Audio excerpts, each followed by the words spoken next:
నేపథ్యంతో కూడుకున్న ఆరోపణ. ఇందులో పెద్ద పసలేదు. అద్భుతమైన తెలంగాణను, బంగారు తెలంగాణను మేము నిర్మించినాం. ప్రపంచానికే తెలంగాణ నెంబర్ 1 ఒక మోడల్ అని వాళ్ళు జవాబు చెప్పుకోవడానికి ఉన్నది. కానీ మీలాంటి వాళ్ళు పల్లె నీకు వందనాలమ్మా అనే తెలంగాణ పల్లెల యొక్క జీవన విధానాన్ని, ప్రజల యొక్క ఆలోచనను, ప్రజల ఆలోచననే ఆలంబన చేసుకొని ముందుకు నడిచిన మీరు ఈ పరిస్థితులను వివరిస్తే నిజంగానే తెలంగాణ బంగారు తెలంగాణ అయిందా? నిజంగానే ఈ తెలంగాణలో ప్రజలకు పాలకులు స్వేచ్ఛనిచ్చిండ్రా అనేది తెలుసుకోవాలని, ప్రజలకు తెలవాలనేదే నా ఆలోచన. మంచి మాట నాన్న, మంచి ప్రశ్న. 10 ఏళ్ళల్లా బంగారు తెలంగాణ అని సారు కంగారెత్తి ఇచ్చాడు జనాలను. బంగారం అంటే ఇదివరకే చెప్పాను నేను. బంగారం అనగా అంగడి. ఓ, బంగారం అంటే అంగడే. ఓకే. అక్కడ అమ్ముకోవడం, కొనుక్కోవడం కానీ ఇథిక్స్, మానవ విలువలు ఉండే అక్కడ. నాకు కొత్త బంగారం అంటే అంగడే. ఓకే అన్న. అందుకోసం ఇక్కడ ప్రతిదీ అంగడే అయింది. ఇక్కడ ప్రతిదీ అంగడే అయింది ఆ బంగారం పేరు మీద. నిజంగా ఇది స్వర్ణము అంటే బంగారం అని నాకు తెలిసి బంగారం అనేది మానవ జీవితంలో చాలా అతి అతి అతి అతి విలువ తక్కువ శబ్దం. ఎందుకంటే ప్రజలు భ్రమలో ఉంటారు కదా. బంగారం అనగానే బంగారం వండుకొని తినరు కదా. కానీ నన్ను కన్నా ఈ మట్టి కంటే, ఈ మట్టి పిడికడు మట్టి కంటే 1000 కిలోల బంగారం దాని వేటు రాదు నాన్న. అందుకోసం సారు మనకు బంగారం అని మనకు కంగారిస్తే ఆ బంగారం ఎంత మనం పరిగెత్తుతుంటే బంగారాన్ని తలదన్నిన 1000 ఎకరాలను సారు కాజేసుడు మొదలుపెట్టాడు. ఏ ప్రజలకు ఇక్కడేం స్వేచ్ఛ లేదు. ప్రజాస్వామ్యముతో, ప్రజల రాజ్యముతో, ప్రజల భిక్షతో వచ్చిన అధికారాలు సారు కుటుంబ పాలన అయింది. సారు మాట్లాడిందే వేదమైంది.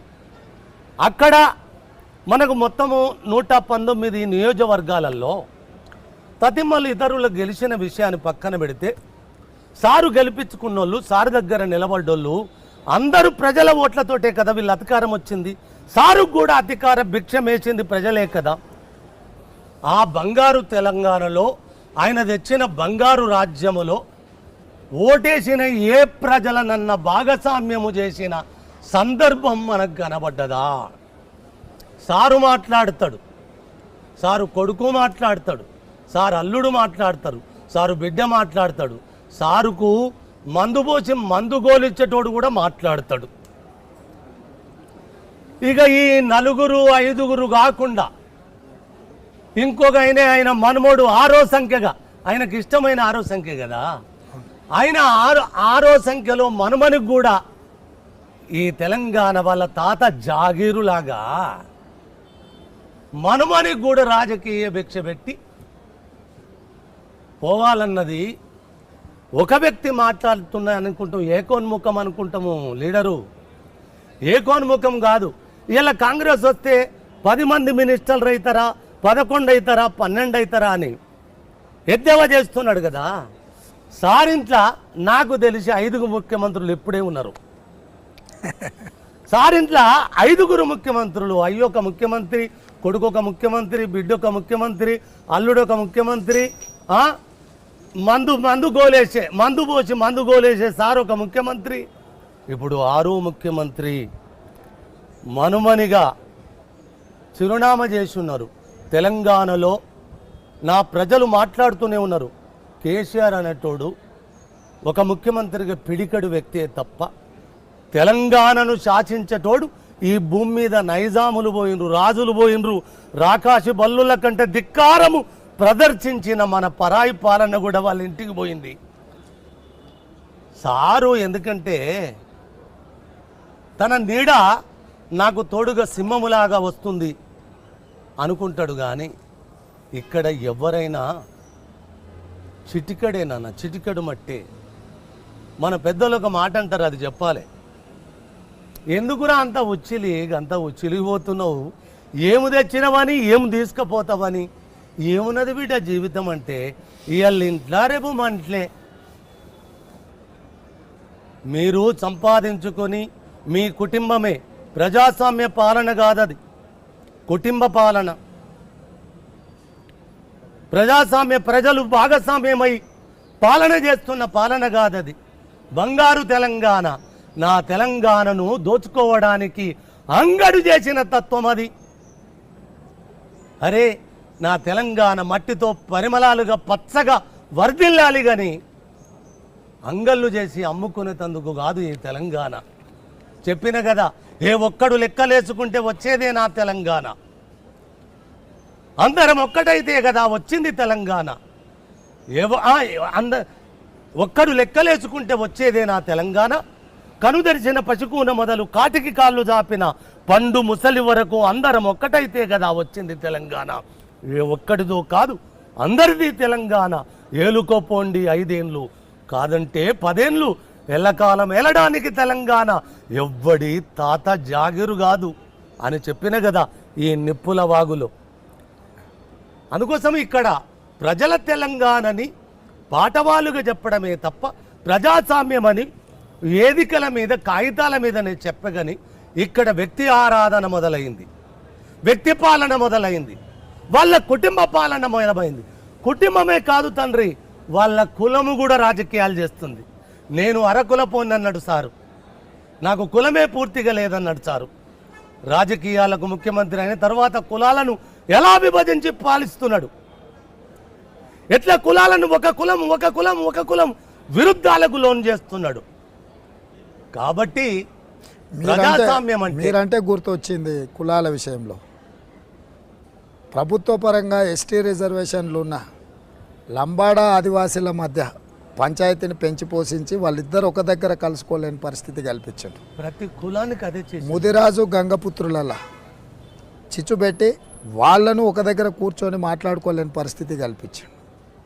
అదేవిధంగా ఎస్సీ మాదిగ ఉపకులాలకు సంబంధించిన సమస్యను సామరస్యంగా పాలకులు పిలిచి కూర్చోబెట్టి మాట్లాడి దానికి సరైన పరిపాలన విధానాన్ని సూచించాల్సింది, దాన్ని అట్లనే పెంచి పోషించు.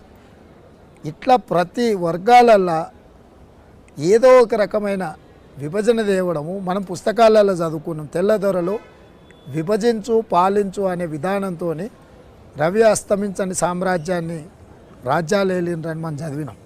అది చదవడం వరకే. ఈ 10 ఏళ్ళల్లో అయితే మాలాకటోలకు కళ్ళతోని మేము చూస్తున్నాం. ఎందుకు చూస్తుంటేనే ఈ విభజన ఈ రకంగా ఎందుకు ఇట్లా మారుతుంది అనేది. నాకు తెలిసి సారులో ఒక నైజం ఉంటుంది నాన్న. ఎందుకంటే ఏ కులంతోటి కూర్చుండి మాట్లాడితే 10 నిమిషాలల్లా పరిష్కారం అయ్యే లక్షణాన్ని సారు దగ్గర ఎవరొచ్చి కూర్చొని మూగొట్టాలి కనుక సారుకు చెప్పేంత స్థాయి ఎవరికి ఉన్నదని ఆయన భ్రమ. ఆయన ఎవరు చెప్పితే ఆయన వింటాడని. ఆయన కోటరి ఇలా ఎంత అగాధం వచ్చింది చెప్పితే కదా నన్ను నా పుస్తక ఆవిష్కరణలో. మళ్ళీ చెప్తున్నా, నా గడుపన అడుగుపెట్టి నా కడుపుల తలబెట్టి నా కాళ్ళకు దండం పెట్టి ఇట్లా ఒడిని బట్టి ఓట్లు బుచ్చమడుక్కునే నీకే గంత ఉంటే అన్ని తానై నిన్ను నడిపిన నా తెలంగాణ జాతికి ఎంత ఉంటుంది సార్? మీరు మర్చిపోవద్దు. ఒకానొక రోజు నీ ఒళ్ళంతా వణికే ఉంటుంది అని చెప్పాను. ఇలా సారు పరిస్థితి ఒళ్ళంతా వణికే. మీరు ఇంత గొప్పగా చేశారు కదా, బంగారు తెలంగాణ చేశారు కదా. బీపామాడ బారేసిన ఆపరేషన్ ఆడ బారేసి ఇంటికి పోయి ఇట్లా కాలు మీద కాలు వేసుకొని తొడలు ఉప్పుడు మెడలు ఉప్పుకుంటూ అట్టనే కూర్చోవచ్చు కదా. మరి ఇంత భయం ఎందుకు వచ్చింది నీ ఒళ్ళులో? ఇంత ఎందుకు కొనుక్కొచ్చింది? కేసీఆర్ అంటే భయమా? అది కాంగ్రెస్ అంటే భయమా? బీజేపీ వాళ్ళు అంటే భయమా? లేకపోతే పక్క మా రేవంత్ అంటే భయమా? ఎవరంటే భయం? నీకు అంత భయం వచ్చింది? లేదు, నువ్వు పనికిమాలిన పాలసీల వల్ల నీ తప్పు నీకు ఓట్లొచ్చినప్పుడే తెలిసి వస్తుందా? ఓట్లడుక్కునేటప్పుడు వంగబడి ఓట్లడుక్కునేటప్పుడు ప్రజలు నాకంటే అధిపతులనే జ్ఞానం ఉండదా? అంటే ఆయన ఎప్పుడు మీరు రాసిన పాట మాయమవుతున్నాడమ్మా మనిషి అన్నవాడు అనే పాట కేసీఆర్ వినలేదంటారా? ఆయన వినకుండా కాదు, పాపము ఎనుగుద్ద పాండవ కథ అనేది ఒక కథ ఉన్నది ఇక్కడ. ఈ షో డెఫినెట్గా చూస్తాడు, ఎందుకంటే చూడాలి. ఈ ఎన్నికలు నెత్తి మీద ఉన్నాయి. ఈ టైంలో అందశ్రీ రేవంత్ రెడ్డి తెలంగాణ అంశాన్ని ప్రస్తావిస్తున్నట్టే గ్యారంటీగా చూస్తాడు. ఆ పాట కొంతైనా వినిపిస్తే ఆయనకి ఏమైనా కనీసం ఏమైనా మార్పు వస్తుందేమో అని నేను అనుకుంటున్నా. అయితే ఒకటి లీడరు, నేను ఒక్క మనవి చేస్తాను ఇక్కడ. నా తల్లిని చెరబట్టనంత కాలం నేను ఎవ్వరికైనా తల వంచి సలాం చేస్తాను. రేపు ఎవరు అధికారంలోకి వచ్చినా కాదు మీరు అధికారంలోకి వస్తే కూడా నా తల్లిని చెరబడితే ఆయనకు పాఠం చెప్తున్నాం ఇవాళ మనం. ఆయనకు ఆల్రెడీ పాఠం వచ్చింది కూడా, ఒళ్ళులో వణుకొచ్చిందంటే పాఠం వచ్చినట్టే. కానీ లోకనానుడు ఒక్కడు ఉన్నది కేసీఆర్లో, రాజకీయ నాయకులలో కూడా అది ఉంటుంది. ఎనుగుద్ద పాండవ కథ అని వినడం వదిలిపెట్టడం, వీళ్ళే అన్ని తయారు చేయడాలు, ఈ ద్వంద్వ నీతులు ఉంటాయి వెళతాడు. కాబట్టి నేను మీ ఇంటర్వ్యూలో ఇలా రేవంత్ ఇంట్లో కూర్చున్నా, రేవంత్ ముందట కూర్చున్నా, అరే ఏమి కాంగ్రెస్ వాళ్ళకు పోతున్నాడా ఏంటి తెలంగాణ, కేసీఆర్ అందశ్రీ ఏమై ఎక్కడేం కాడు, తెలంగాణకు కట్టుబడే ఉంటాడు. తెలంగాణ అమ్మపాదాన సందడి చేసే అందగానే ఉంటాడు. రేపు మీ వల్ల కూడా ఏదన్నా నా తెలంగాణకు ఇబ్బంది కలిగితే సారెంబడి ఎట్లబడి దేహములో సలిసంటలు పుట్టడానికి కారణభూతమైనో నా అమ్మను ఎవ్వరు చెరబట్టినా నా పని గదే ఉంటుంది, తిరగబడమే నా పని. మాయమైపోతున్నాడమ్మా మనిషి అన్నవాడు. మనిషి అయితే ఇట్లా చెప్తారు సార్, మనిషి రూపంలో ఉన్న జంతువులు మనిషి అయితే ఎందుకు చెప్తారు నాన్న? మనిషి రూపములో ఉన్న మనిషికి ఇంకొకటి ఒక ఫిలాసఫీ చెప్పాలి. మనిషిలో 2 ముఖాలు అంటారు, కాదు, మనిషిలో 10 ముఖాలు ఉంటాయి. 5 జ్ఞానేంద్రియాలుగా 5 కర్మేంద్రియాలుగా ఉంటుంది.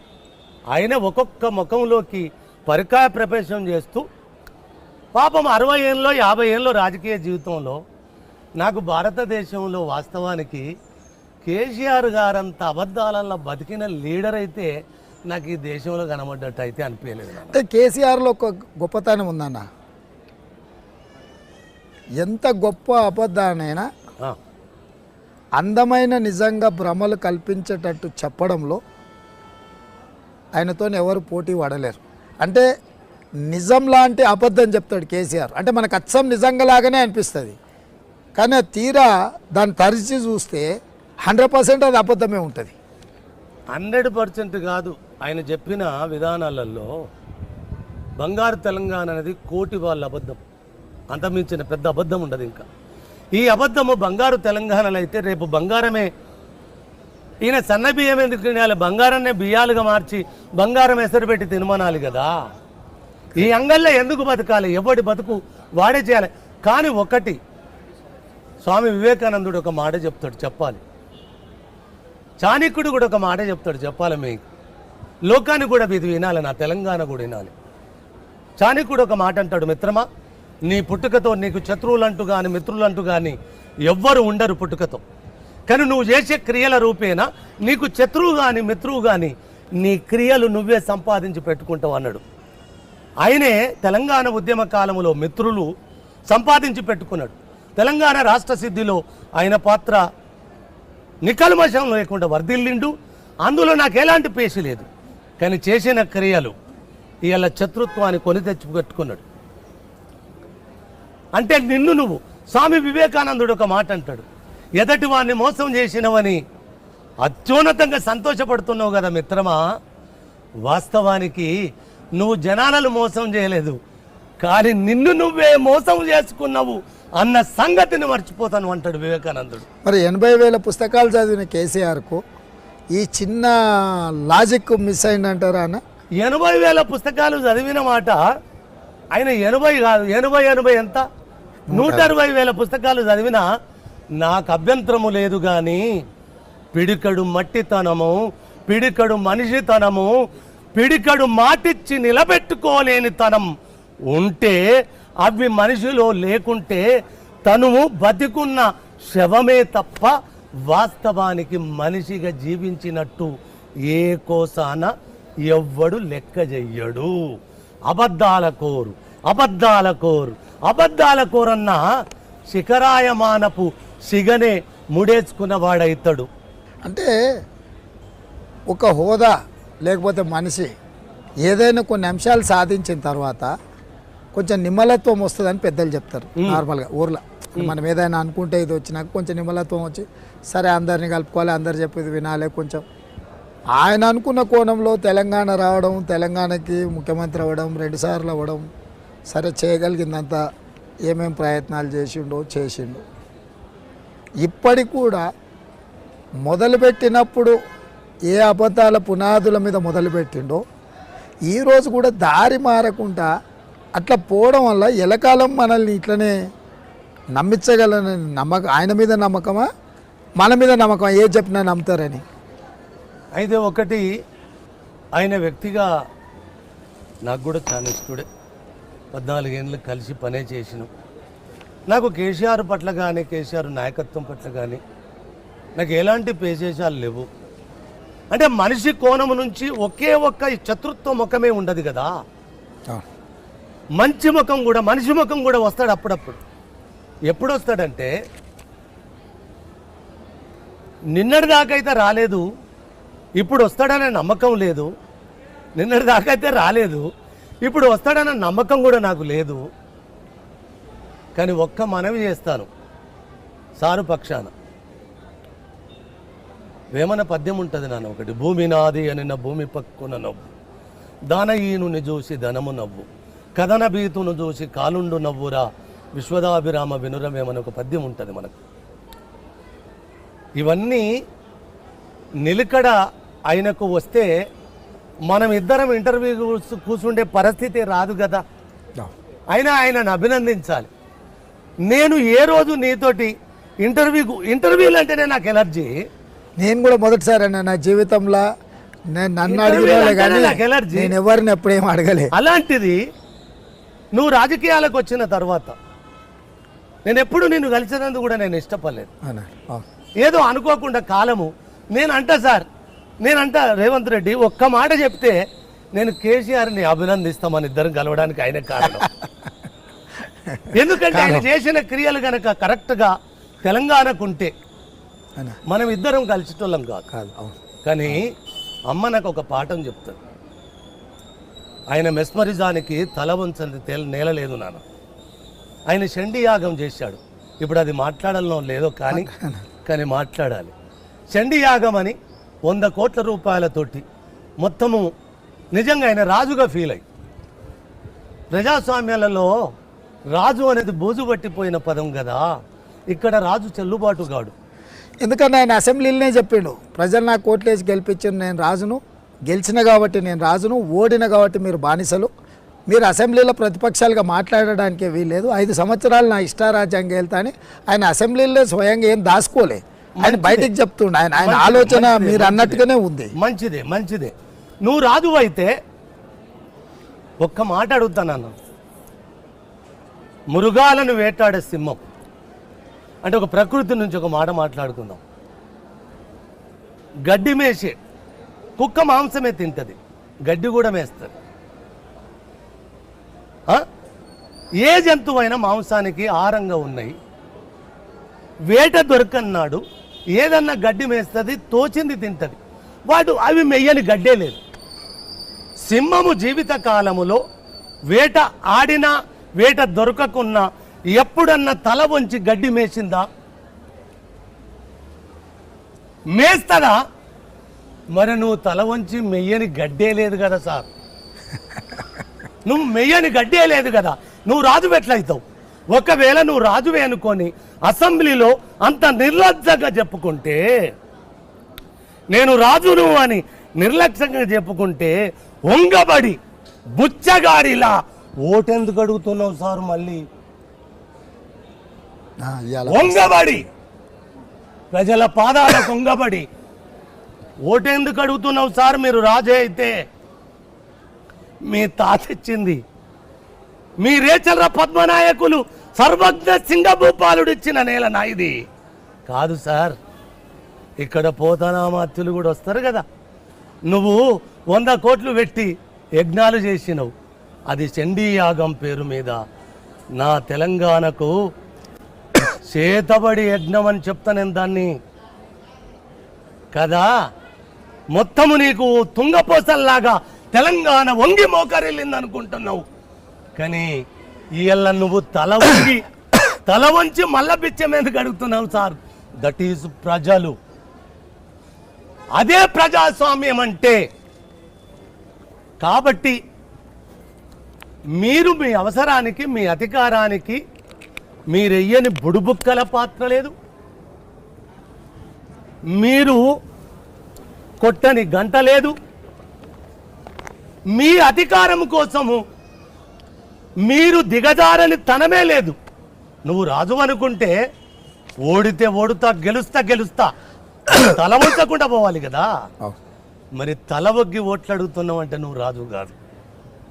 ప్రజలకు నువ్వు బానిసవు. రాసి పెట్టుకోసారి డేట్. నా తెలంగాణకు ఒక్క పెద్ద జీతగాడి మాత్రమే తప్ప నా తెలంగాణకు రాజెవడే ఇక్కడ?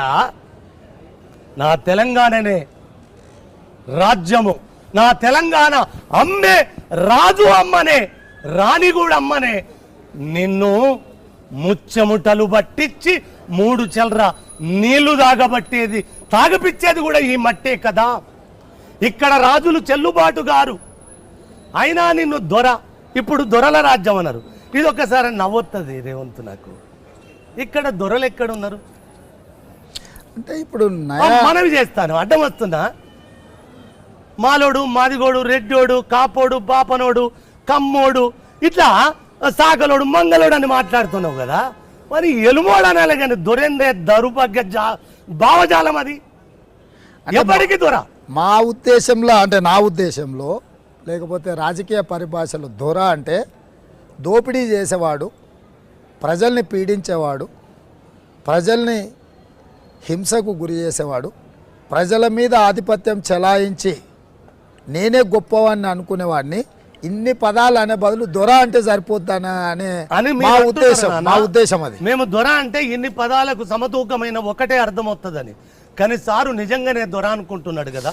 ఓహో, ఆ ప్రమాదం ఉందా? ఆ ప్రమాదం ఉంది కదా. మేము చూస్తున్న కోణం ఒకటి ఉంది, ఆయన అనుకునే కోణం ఒకటి ఉన్నది కదా. ఇక్కడ దొరలు చెల్లుబాటు కాదు. మీ దొరలను గడీలను కూలగొట్టి, గడీలను కూలదన్ని శివాలు దాటిచ్చింది నా తెలంగాణ. మీరు ఎల్లగొట్టిన దొరలను, 1000 ఎకరాల భూములను మీరు ధరణి పెట్టి వాళ్లకు పట్టాలుగా చేసి, వాళ్లకు పాసుబుక్కులు ఇచ్చి, మళ్ళా మీ రాజ్యం మా దొరలది, మా కులానిది, మా కుటుంబానిది అనుకున్న సాప కింద నీరులాగా మీరేం చేస్తున్నారో తెలంగాణ గమనిస్తూనే ఉన్నది, గమనిస్తూనే ఉంటుంది. ప్రతిరోజు ఇప్పుడు మేము ధరణి అనేది వాస్తవంగా ఏంటంటే, భూభారతి అని కాంగ్రెస్ అధికారంలో ఉన్నప్పుడు మాన్యువల్ రికార్డ్స్ ఎక్కువ కాలం అయితే శిథిలావస్థకి చేరుకుంటాయని digitalise, computerise, as it is where it is, అంటే ఎక్కడ ఎలా ఉందో కాస్తు కాలము, కబ్జా కాలము, యజమాని కాలము, అనుభవ కాలము, ఇవన్నీ కూడా పహానీలలో కాస్తులో ఉండే రికార్డును కంప్యూటరైజ్డ్ చేసి నిక్షిప్తం చేస్తే 100,000 ఏళ్ళైనా ఆ రికార్డులు ఉంటాయి అనేది భూభారతి యొక్క ఉద్దేశం ఆ రోజు. దాన్ని కంప్యూటరైజ్ చేయాలని కాంగ్రెస్ పార్టీ పైలట్ ప్రాజెక్ట్ కింద మీరు పాట నేర్చుకున్న నిజామాబాద్ జిల్లాలనే మీరు ఎక్కువగా నిజామాబాద్ ప్రాంతంతో మీకు అనుబంధం ఉంది, నాకున్న అవగాహన, దాన్నే పైలట్ కింద తీసుకున్నాం. సో దాన్ని ధరణి రూపంలో ఉన్న రికార్డులను అంతా మాయం చేసి నక్సలైట్ ఉద్యమాలలో భూములు వదులుకొని పొలిమేరలు దాటిన దొరలను అందరిని కూడా సాదా పరిణామ కాగితాల మాలాకటోళ్ళ భూములు, ఎక్కువ భూములు ఉన్నోళ్ళు వివిధ కారణాల చేత గ్రామాలలో అమ్ముకొని సాదా కాగితాలు ఊర్లలో ఏముంటుంది అయా భూమి అన్నట్టు ఎవడో పేదోడు వస్తాడు, పైసలు ఇస్తాడు, గొర్రె పిల్లనో మేక పిల్లనో పైసలు వెనకటికి వాళ్ళ దగ్గర ఉన్న తునవో పనమో ఇచ్చారు, మేము కాగితం రాసి ఇచ్చినాం, అయిపోయింది. ఇక పట్నం వచ్చేసారు అనుకో రకరకాలుగా పోయి ఇప్పుడు సడన్గా పాత రికార్డులన్నీ రావడంతో మొత్తం పాత యజమానులు అందులో కనిపిస్తే 40 ఏళ్ళ నుంచి 50 ఏళ్ళు దున్నుకున్నోడిని ఇవాళ కాస్తు కాలం లేదు, కబ్జా కాలం లేదు, అనుభవ కాలం లేదు, ఇవన్నీ తీసేసిండు. దాంతో మళ్ళీ ఇప్పుడు కొత్త పంచాయతీలు వచ్చి మేము పట్టణంలో నుండి పైసలు తీసుకుంటున్నాం, ఎవరికో సంతకం పెడుతున్నాం. వాడు ఊర్లో పోయి పోలీసులను వాడుతున్నాడు, ఎత్తి బయట వాడేస్తున్నాడు. పేదోడు ఎవరిని చెప్పుకోవాలని అప్లేట్ అథారిటీ లేదు, అందులో కంప్లైంట్ చేయడానికి ఏంది లేదు ధరణిలో. అట్లాంటి దాన్ని ఆ స్థానంలో చాలా పారదర్శకమైన విధానాన్ని తీసుకొస్తామంటే ప్రతి మీటింగ్లో కేసీఆర్ అగో కాంగ్రెస్ వాళ్ళు ధరణి రద్దు చేస్తారంట, ధరణి పోతే మీకు రైతు బంధు రాదు, ధరణి పోతే మీకు రైతు రుణమాఫీ జరగదు. వాస్తవంగా రైతు బంధు మొదలుపెట్టిన 2018లో, ధరణి వచ్చింది 2020లో. రైతు రుణమాఫీ 2004-05లో కాంగ్రెస్ ఉన్నప్పుడు చేసింది. అంటే భూ కమతాలు, భూ యజమానులు, పట్టాదారు పాస్ పుస్తకాలు, ఎవరి పేరు మీద ఎంత ఉంది, ఎవరికి ఎట్లుంది, పోడు భూములు ఎట్లున్నాయి, అసైన్మెంట్ భూములు ఎట్లున్న కాడ నుంచి భూ యజమానుల వరకు రికార్డు అంతుంది. ఎందుకు కేసీఆర్ గారి ధరణిని తీస్తామనగానే ఆయన దుఃఖం, ముఖ్యమంత్రి పదవి పోతే ఎంత దుఃఖం వస్తుందో ఆయనకు, ధరణి రద్దు చేస్తామంటే కూడా అంతే దుఃఖపడుతున్నాడు. అంటే ఇప్పుడు మీరు చెప్పిన దాన్ని బట్టి ఆయన తన వర్గానికో లేకపోతే మొత్తం వాళ్ళ జాతికే ఏదో అన్యాయం జరుగుతున్నట్టుగా ఫీల్ అవుతున్నట్టు అనిపిస్తుంది. అక్కడ పక్కటిబంది ఊయాలు కూడా అదేనన్న. ఆ రోజు అన్నలు వీళ్ళని ఊళ్ళ నుంచి వెళ్ళగొట్టిన తర్వాత 1000 ఎకరాలు వాళ్ళ ఆధీనంలో ఉండేది. ఆధీనమైన భూములను ఈయన వచ్చిన తర్వాత నాకు ఇంకొకటి కూడా నాన్న, ఎక్కడ ఎవరు వచ్చినా భూములనే. నాకు తెలిసి ఎన్టీ రామారావు పటేల్ను పటువారెత్తేసిన ఘటన నుంచి వాళ్ళు కూడా కమ్మలకు లక్షల ఎకరాలు కాజేసింది. ఆ రీతిగా చంద్రబాబు వచ్చిన తర్వాత ఇప్పుడు మనం గిట్టు పశ్చిమాన గిట్టు ఎల్లు పెడితే చూసిన కంప్యూటర్ యుగం ఒక రాజ్యం, కొన్ని కోట్ల రూపాయల భూములను దారాదత్తం చేసేసి ఉచితం కదా. రాజశేఖర రెడ్డి సార్ వచ్చినప్పుడు కూడా జగన్ సారు ఇక్కడ భూములు ఏ రీతిగా లావట్టిండ్రు. కానీ స్వాతంత్ర భారతంలో నాకు తెలిసిన ఎందరు ముఖ్యమంత్రులు ఎంత దోచిండ్రో నాకు తెలియదు. కానీ ఈ 10 సంవత్సరాల కేసీఆర్ భూమిని చెరబట్టినంతగా నాకు తెలిసి ఏ ముఖ్యమంత్రులు కూడా అంత భూమిని చెరబట్టి ఉండరేమో అనిపిస్తుంది నాకు. మీలాగా చదువుకోలేదు, మీలాగా లెక్కలు రావు, కానీ నా మెదడుకు ఒక లెక్క ఉన్నది కదా. నేను 20 సంవత్సరాలు నీ ఉద్యమంలో సింహభాగంలో వర్క్ చేసిన కదా. నేను పశువులగాచింది నేల మీదనే కదా. నేను కవిత్వం గడుతున్నది కూడా నేల మీదనే కదా. తిరుగుతున్నది నా ఆస్తి, నా చిరునామా, నా అమ్మ పీఠం కూడా ఈ నేలే కదా. నా తెలంగాణ ఆదిష్టాన భూమికంతా భూమే కదా. మరి దాన్ని చెరబట్టినవేంది సార్? నేను అమెరికాలో చెప్పాను రేవంత్ సార్, మీరు ఏలుకోండి, నేను వెనుదిరిగొద్దనుకున్నా. మీరు హాయిగా ఏలుకోండి, నేను కలం పట్టొద్దనుకున్నా. నేను వెనుదిరిగేలా చేసిందిరా మీ దరిద్రము. తాత జాగిరులాగా పోతున్నారేందిరా, ఎవ్వనికి వాడే యమునా తీరే అన్నట్టు పోతున్నారు. నా అమ్మను చెరబడుతున్నారు. కొడుకా నేను వెనుదిరిగినప్పుడు మీకు బట్టే దరిద్రమే బడి పట్టదురా. నేను ఆల్రెడీ కలం కూడా పట్టినా వెనుదిరిగిన. ఇప్పటి నుంచి మీ ఏడో సంవత్సరం వచ్చినాడు సారు నీ ఎన్ను పూసలు పల పల పల ఇరుగుతాయి అని అమెరికాలో చెప్పిన. అక్కడ చెప్పిన ఆ 40 నిమిషాల ప్రసంగాన్ని వీళ్ళు సర్వశక్తులు ఒడ్డి అది ఇక్కడ రాకుండా చేశారు. మరి రాసినోన్ని మాటలను నిలువెత్తు గనటోని అయితే ఆపలేదు కదా. నువ్వేం చేస్తున్నావో నాకు తెలియదు. నాకేం పనివే? రాస్తే కవిత్వం రాసుకోవాలి, లేకపోతే నీ రాచరికపు దుర్మార్గాన్ని పసిగట్టాలి. నాకేం పనే, రెండో పనే లేదు. రేపు వచ్చేటోళ్ళు, రేపు అధికారంలోకి వచ్చేటోళ్ళు ఏం చేస్తారా, నా అమ్మని మళ్ళీ ఏమన్నా చెరబడతారా అని ఎప్పుడు కావాలి కాని పాత్రే కదా కవిగనాది. కాబట్టి ఇక్కడ ఆయన భూములు భూములు భూములు మొన్న కోకాపేట 100,75,00,000 వచ్చిన్నాడు. ఒక మాట చెప్పిన నాన్న, మీరు అనుమతిస్తే ఇక్కడ చెప్తాను. నువ్వు రైతు కదా సార్, నువ్వు రైతు కదా. రైతుకు భూమి అమ్మకంటే గొప్పదే. ఏ రైతు భూమిని అమ్ముకునేందుకు పెడితే ధర మా అమ్మ నమ్ముకున్నట్టు అల్లాడతాడు వాడు. అరే నీ ఇంట్లో పీనిగల్లా, నువ్వు 100 కోట్లు వస్తున్నాయి, 175 లక్షలు వస్తున్నాయి, అరే పిచ్చోడా, దిక్కుమాలినోడా, రేపు 200 కోట్ల వస్తుంది ఎకరానికి. భూమి నమ్ముదామా, మన అమ్మ నమ్ముదామా? భూమిని నువ్వు అనుకుంటున్నావు, కానీ నాకు మన అమ్మనే తాకట్టు పెడుతున్నావు అని చెప్తా నేను. రేపు ఎవ్వరు అధికారములకు వచ్చి నా అమ్మను చెరబడితే వాడు కొమ్ములు తిరిగినోడు, కానీ నేను వెనుదిరగడం, వానెంబడి పడడం నాకేం పనే? కాకెంబడి కర్రెబిడ్డ పట్టట్టు నాకేమన్నా అవసరం ఆవే? మీరు తెచ్చిన కాలువలు 1,00,000 కోట్లు 2 లక్షల కోట్ల పెట్టుబడితోటి మీరు దోయందేంది సార్? భూములేనా సార్ మీరు దోషింది? ఇసుకనెంత దోత్తిర్రా? ఇసుక మీద కోట్ల రూపాయలు గట్టిస్తారా? నువ్వు రైతువా? ఇసుకను తీసిన వాగులు, ఇసుకను కొట్టిన నదులు ఈ నేలకెంత విధ్వంసో తెలుసా? ఒకటా సార్ మీరు కొల్లగొట్టింది? కరీంనగర్ గుట్టలను తినేసిండ్రు సార్. కంకర మిషన్, కచర మిషన్ లాగా కర్ర నమిలేస్తున్నారు సారు. భూములను మింగెత్తున్నారు సారు. మీకు ఎదురొచ్చిన వాళ్ళను కూడా ఇసుక లారీలతోటి గుద్ది సంపిస్తున్నారు సార్. తెలంగాణ అంత తొందరగా మర్చిపోదు సార్.